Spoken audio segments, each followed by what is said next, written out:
Cerita Silat Online Channel mempersembahkan serial Pendekar Raja Wali Sakti, episode Hantu Karang Bolong, bagian 7. Rangga menggeser kakinya ke kiri beberapa langkah. Dia ingin agar Ayu Kumala jauh dari incaran orang liar yang sebenarnya sudah terkubur puluhan tahun lalu. Pendekar Raja Wali Sakti itu baru berhenti setelah Ayu Kumala cukup jauh dari tempat itu. Sedikit diliriknya tempat gadis itu tadi berdiri, kemudian perhatiannya kembali tercurah pada laki-laki tampan yang dikenal bernama Hantu Karang Bolong.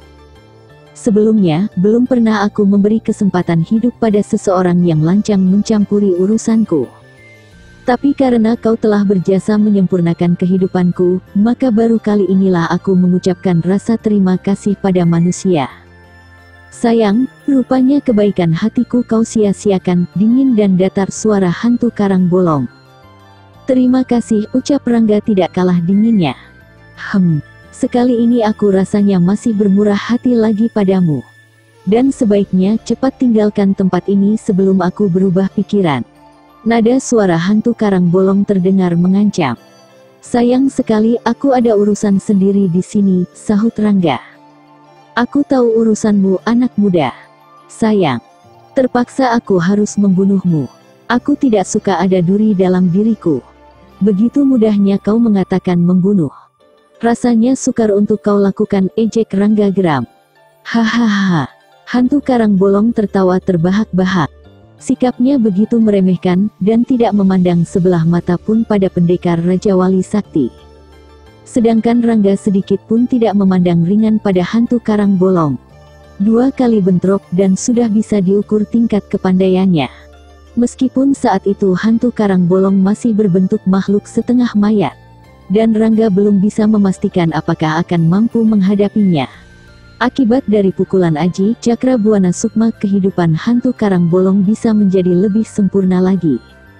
Dan Rangga tidak bisa meramalkan, dengan ilmu apa dia mampu menjatuhkannya. Setidaknya, sudah dicoba semua ilmu yang dimilikinya, tapi waktu itu Hantu Karang Bolong yang belum sempurna dalam kehidupannya malah semakin liar saja. Bahkan kehidupannya menjadi sempurna. Dengar anak muda, semua ilmu yang kau miliki tidak ada seujung kuku dari yang kumiliki.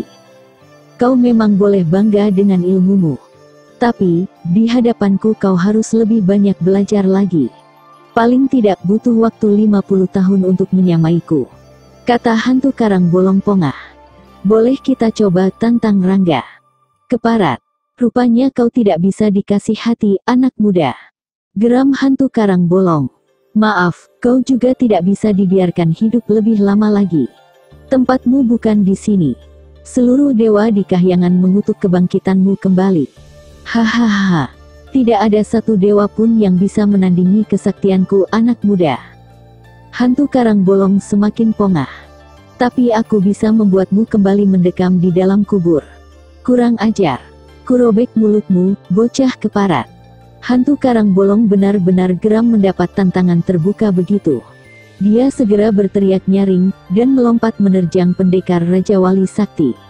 Terjangan yang begitu cepat disertai lontaran 2 pukulan dahsyat bertenaga dalam luar biasa. Rangga yang sudah siap sejak tadi, langsung melompat ke samping, seraya mengirimkan 1 tendangan bertenaga dalam cukup sempurna. Serangan Hantu Karang Bolong luput dari sasaran, namun tendangan Rangga juga mengenai tempat yang kosong.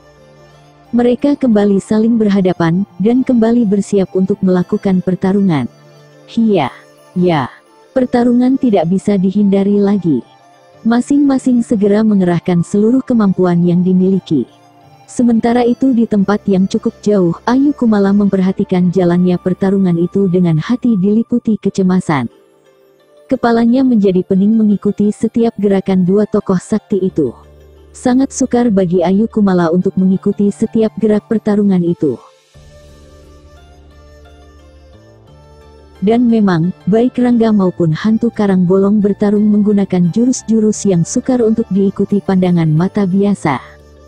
Jurus-jurusnya begitu cepat dan sangat berbahaya. Terlebih lagi suasana saat ini begitu gelap karena malam sudah turun menyelimuti permukaan puncak Gunung Puring ini. Ditambah kabut yang semakin tebal, sehingga menyulitkan pandangan.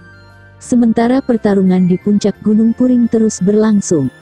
Dan di kejauhan terlihat beberapa ekor kuda sedang mendaki lereng Gunung Puring itu.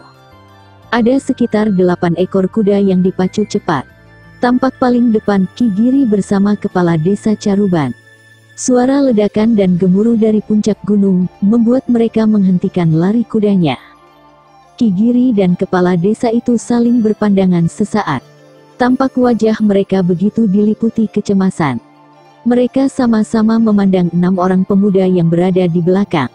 Mereka semua membawa senjata golok yang terselip di pinggang. "Bagaimana Ki Bonang?" tanya Ki Giri seolah meminta pertimbangan.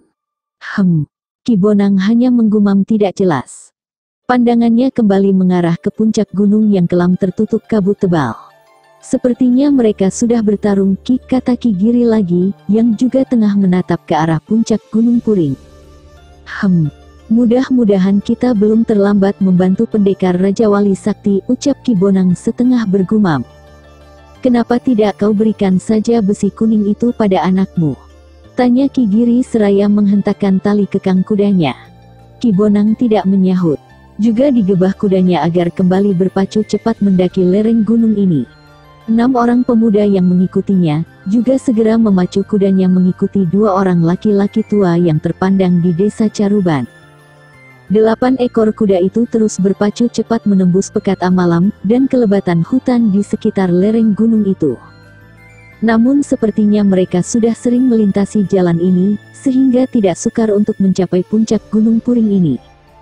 Mereka tiba setelah Rangga dan hantu Karang Bolong bertarung menggunakan ilmu-ilmu kesaktian. Baik Ki Giri maupun Ki Bonang begitu terkejut melihat sekitar puncak Gunung Puring ini porak-poranda bagai baru saja diamuk puluhan ekor gajah. Sementara agak jauh di depan, 2 orang tokoh sakti dan dikdaya, sedang bertarung mengadu ilmu kesaktian. Sebentar-sebentar terdengar suara ledakan menggelegar, disusul memerciknya bunga api ke segala arah. "Ayah!" terdengar seruan halus. "Ayu!"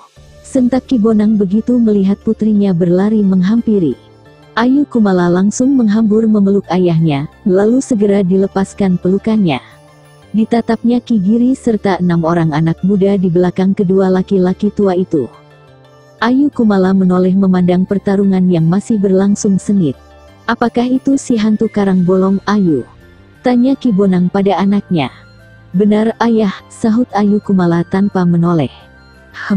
Gumam Ki Bonang tidak jelas. "Tampaknya mereka masih memerlukan waktu lama Ki Bonang," kata Ki Giri yang berada di samping kepala desa itu. "Ya, aku tidak yakin pendekar Raja Wali Sakti mampu menandingi hantu Karang Bolong," sahut Ki Bonang pelan.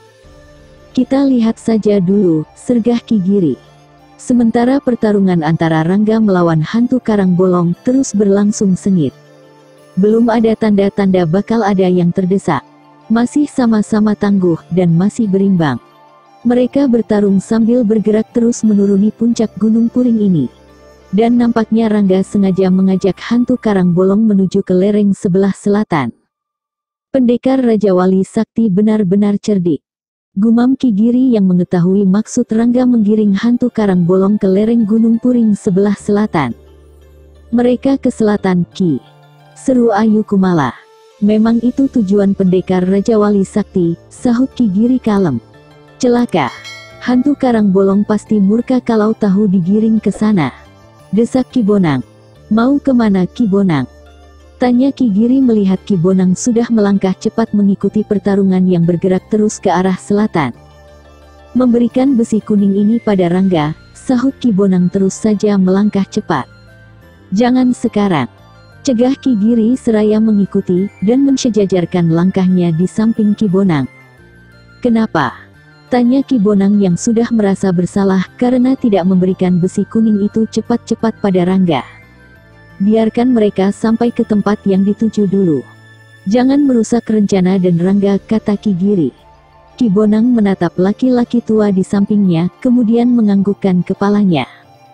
Mereka terus berjalan mengikuti 2 tokoh yang masih bertarung sengit. Dan memang jelas kalau Rangga sengaja mundur menarik perhatian si hantu Karang Bolong. Sama sekali pendekar Raja Wali Sakti tidak membalas serangan lawannya, dan hanya berkelit dan berlompatan menghindari setiap serangan yang datang. Namun gerakannya jelas menuju ke arah selatan lereng Gunung Puring ini. Sementara orang-orang di Gunung Puring diliputi kecemasan melihat pertarungan Rangga melawan hantu Karang Bolong, demikian juga di rumah Ki Giri. Di sini, Laras juga tengah diliputi kecemasan yang amat sangat. Semua yang terjadi di Gunung Puring berawal dari dirinya. Wanita ini benar-benar mengutuki dirinya yang selalu menyebabkan kesengsaraan setiap orang. Di mana dia berada, selalu terjadi bencana. Sudah seharian Rangga dan Ki Giri meninggalkan rumah ini. Dan Laras tahu kemana tujuan mereka meskipun tidak diberitahu. Semua percakapan Ki Giri dengan Rangga telah didengarnya dari bilik kamar. Dirasakan, semua peristiwa di sini karena kesalahannya. Kalau saja dia tidak dilahirkan, mungkin semua ini tidak akan pernah terjadi. Sejak pagi buta, hingga malam, dan datang pagi lagi, Laras selalu diliputi kecemasan. Laras tidak bisa lagi menunggu di rumah ini. Dititikkan Surya Paku pada seorang tetangga yang selalu baik padanya, kemudian bergegas pergi menuju ke Gunung Puring. Sedikitnya dia pernah belajar menunggang kuda ketika tinggal bersama mertua dan suaminya. Laras pergi menggunakan kuda milik Ki Giri, dan dipacu cepat kudanya bagai kesetanan. Hia, hia. Laras semakin cepat memacu kudanya begitu melewati batas desa Caruban dengan Gunung Puring. Tapi belum juga jauh meninggalkan batas desa itu, mendadak kudanya meringkik keras dan kaki depannya terangkat tinggi. Laras terkejut, tidak bisa lagi mengendalikan kudanya yang mendadak saja jadi liar. Tubuh yang ramping itu terlontar jauh dan jatuh keras ke tanah. Kuda coklat belang putih itu juga jatuh menggelepar di tanah. Sebatang anak panah tertancap dalam di lehernya. Sebentar kuda itu menggelepar, kemudian diam tidak berkutik lagi. Laras berusaha bangkit berdiri, namun sebuah kaki besar menahan dadanya. Kedua bola mata wanita itu membeliak lebar begitu melihat seorang laki-laki tinggi besar, dan berwajah kasar berdiri sambil sebelah kaki menekan dadanya. Hehehe. Kau tidak bisa lepas dariku, manis, laki-laki tinggi besar itu menyeringai lebar. Oh, Laras berusaha melepaskan diri. Kaki laki-laki itu terangkat. Kesempatan ini dimanfaatkan Laras untuk beringsut kemudian bergegas bangkit. Tapi belum juga bisa berlari, muncul 3 orang laki-laki lain. Laras tahu kalau keempat orang inilah yang dulu pernah akan memerkosanya di tepi sungai. Hehehe. Keempat laki-laki beringas itu terkekeh, dan bibirnya menyeringai lebar. 4 pasang mata liar menatap Laras, dan dipenuhi hawa nafsu yang meluap-luap. Laras jadi bergidik, dan hanya celingukan dengan wajah ketakutan. 4 orang laki-laki itu melangkah mendekati sambil tertawa terkekeh-kekeh. Hup! Salah seorang yang berada di belakang Laras melompat langsung menerkam wanita itu. Laras memekik kaget tapi terlambat. Tangan laki-laki itu sudah memeluk tubuhnya kuat-kuat. Laras berusaha memberontak melepaskan diri dari pelukan laki-laki bertampang beringas itu. Dia memekik, memaki, dan berteriak meminta tolong. Tapi suaranya tenggelam oleh derai tawa orang-orang itu. Setan! Lepaskan aku! Lepaskan, keparat! Maki Laras terus memberontak. Tapi pelukan laki-laki itu demikian kuat. Sia-sia saja Laras memberontak meskipun mengerahkan seluruh tenaganya. Sedangkan 3 orang lainnya sudah mendekat. Mereka memegangi tangan wanita itu, dan merentangkannya. Yang berada di depan berusaha memeluk dan menciumi wajah wanita itu. Bajingan! Lepaskan! Pekik Laras! Plak! Auh! Laras memekik keras ketika satu tamparan keras mendarat di pipinya. Wanita itu langsung terkulai lemas. Perlahan-lahan kesadarannya menghilang, kemudian benar-benar terkulai tidak sadarkan diri lagi. Hahaha. 4 orang laki-laki itu tertawa terbahak-bahak. Mereka melepaskan cekalannya, sehingga tubuh Laras melorot jatuh menggeletak di tanah. Kain yang dikenakannya tersingkap, sehingga menampakkan sepasang paha yang putih gempal menggiurkan. 4 pasang mata merah menatap liar. Salah seorang langsung menubruk dan buas sekali menciumi wajah serta leher Laras. Bret. Kasar sekali orang itu merenggut bagian dada baju Laras, sehingga terbuka lebar. 3 orang lainnya langsung berhenti tertawa. Bola mata mereka membeliak lebar begitu melihat bentuk tubuh yang sangat indah terbalut kulit putih bersih tanpa noda. Iblis. Tiba-tiba saja terdengar satu bentakan keras membuat keempat laki-laki itu terkejut. Mereka serentak melompat berdiri, melepaskan Laras yang sudah polos tanpa sehelai benang pun menutupi tubuhnya. Bola mata mereka membeliak begitu melihat seorang pemuda yang wajahnya dipenuhi cambang dan jenggot kasar. Laras. Pemuda yang wajahnya kelihatan kasar, dan bajunya robek di beberapa bagian itu mendesis begitu melihat sesosok tubuh wanita tergolek tanpa busana lagi.